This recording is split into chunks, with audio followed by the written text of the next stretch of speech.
KeyForge deck unboxing. Today I am rocking with a Worlds Collide, of course. What else would I be doing? So yeah, I managed to grab a few of these before everything kicked off, and going out wasn't as much of a thing. And I decided, hey, today's a good day to take a look at this. So let's see what we got here. It is,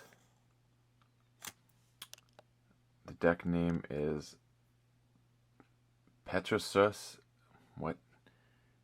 Pterosus Donahue Hartley Charlatan.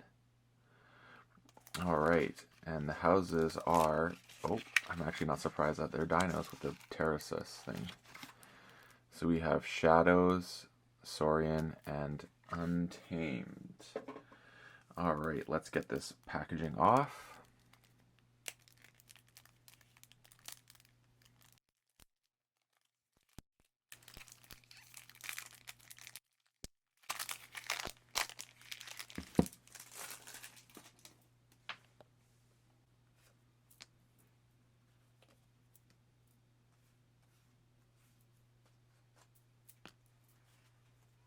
Now that I got my stickers here, we got Shadows, Saurian, and Untamed. Let's take a look at the treasures that are in this deck, hopefully, right?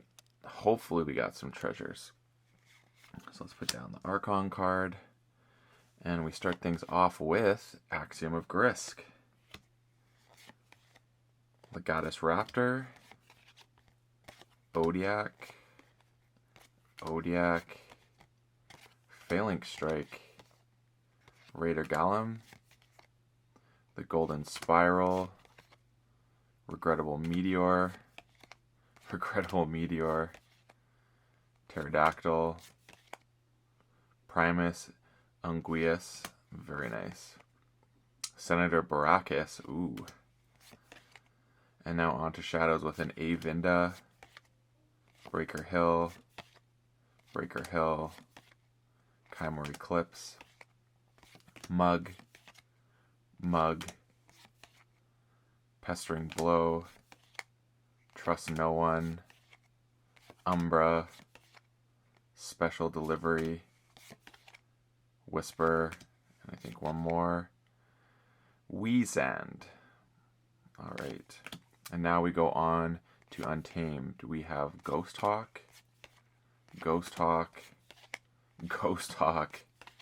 Key Charge, Mustic Marmook, Rusnar,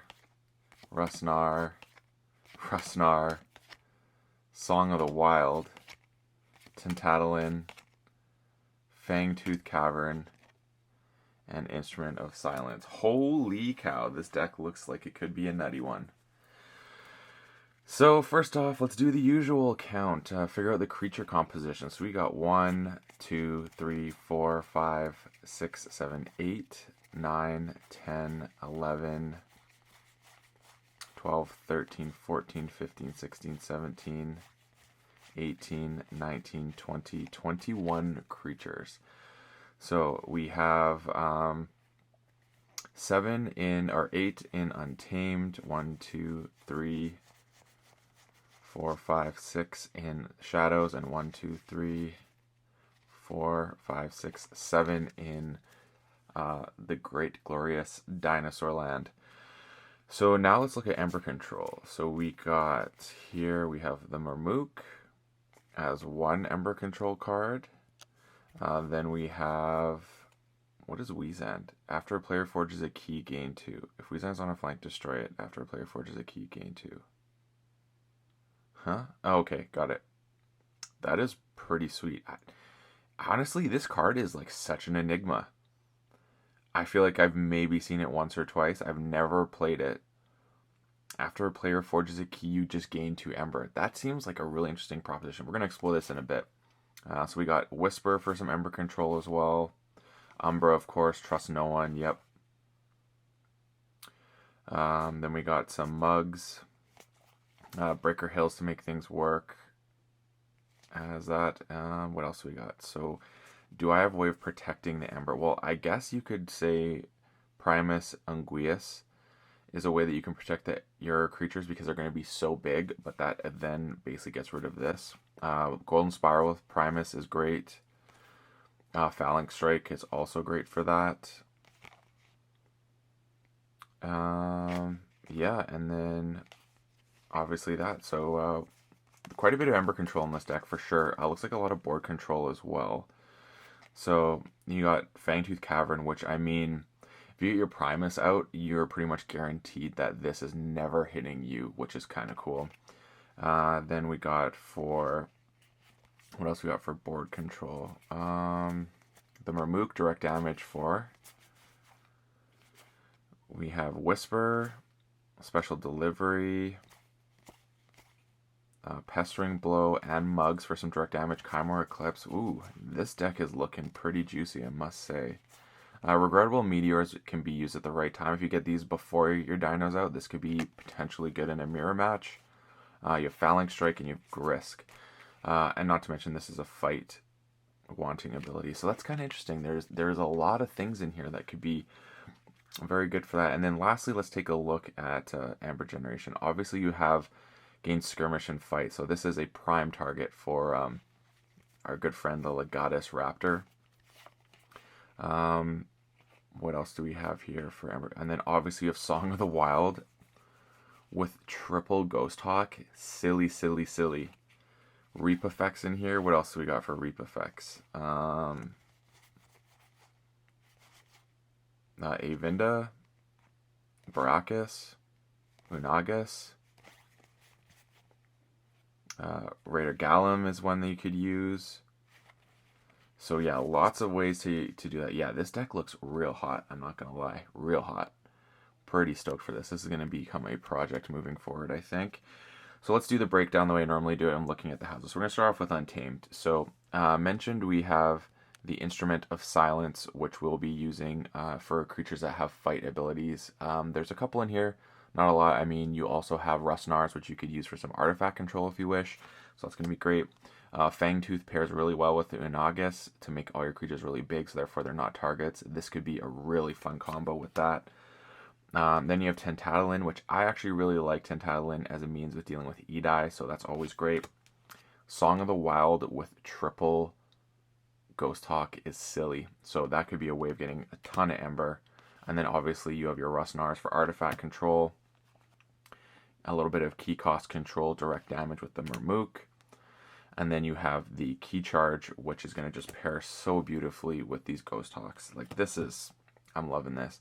Weezand, I almost want to play this deck just to see how Weezand could possibly work, because that seems a really cool way of getting a little extra Ember. Of course, Whisper is going to be fantastic as well. This card is really, really known now, and it gets targeted, but I think it could do some work and get rid of some big creatures in a possible big way. And then you obviously have Special Delivery, and again, another way to get things going. I forgot to count Ember, so we'll do that next after I finish this.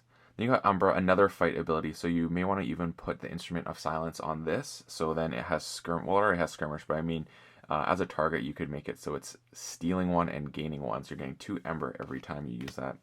Trust No One, of course, a little bit of Ember control. Pestering Blow, again, to deal with a creature that may have a Reap ability you don't want to have an effect, or even something you just need to ping for 1 damage, possibly to get rid of a ward, or just to maybe set up something else, such as a Mug.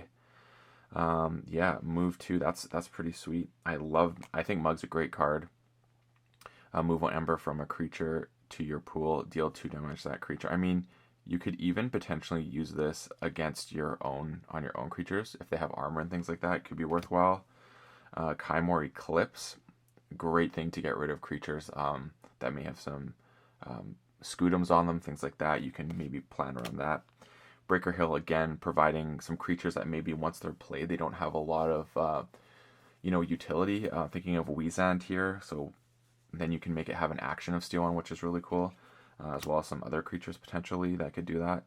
And then, of course, Avinda, deal 1 damage. So a lot of ways you can deal a little bit of damage. Like between the Mugs and the Pestering Blow and Avinda, you can make some things happen there, dealing quite a bit of damage in Shadows. Now we have Baracus, which I think is going to be just absolutely nuts in this. I mean, these two together just seems like bonkers to me. So yeah, you can fight or reap Exalted Senator Baracus, and this just reap Unagus. So I mean, you could even use Unagus as a hit and run or a mug. I mean, but I don't know if you really want to at the same time because you want that Ember to be on there, and then yeah, Baracus on top of it. You could have a ton of Ember, but I just gotta say that I don't know if you want to spend Unagus as Ember, but I think you may have to if you're in a position where Baracus and Unagus is the only thing left for you to forge a key. So that's something to be wary of, but I definitely do like those two cards together. Of course, Pterodactyl is a great way for you to just do some splash damage, always great. Again, the Regrettable Meteors, we talked about this already. It could be really good, could be really risky, but I think depending on when you get it, it could be a discard or a fun little card to play. Then we have obviously the Golden Spiral, which is going to help fuel some of your things. Getting Ember on creatures to be used as Ember in your pool. It can also be used to further create Unagus to be a more powerful creature by having a lot of Ember on it and making all your creatures more powerful. Raider Gallum, fantastic card to have. Again, key cost control for your opponent. And then Phalanx Strike, again, some direct removal. I allow your Ember to not be stolen, and again, having it on it, you could spend it. So a lot of ways to utilize that Baracus. And of course, Legatus Raptor, allowing you to use another creature. That could just be getting Unagus bigger again. So you drop Unagus, you can use this to use Unagus again, and get more Ember out on the board, which could be really powerful. And of course, the Axiom of Grisk, the quintessential board wipe, which I think will be very strong in this deck. So it looks like there's a lot of ways to put Ember on your creatures and take advantage of that. So I gotta say, this deck is looking real hot. This is a sexy pull, I must say. I'm curious to see what its rating is. So let's count the Ember raw. 1, 2, 3, 4, 5, 6, 7, 8. So there's 8 raw Ember with 21 creatures. That seems like a pretty good number. Super excited for this deck.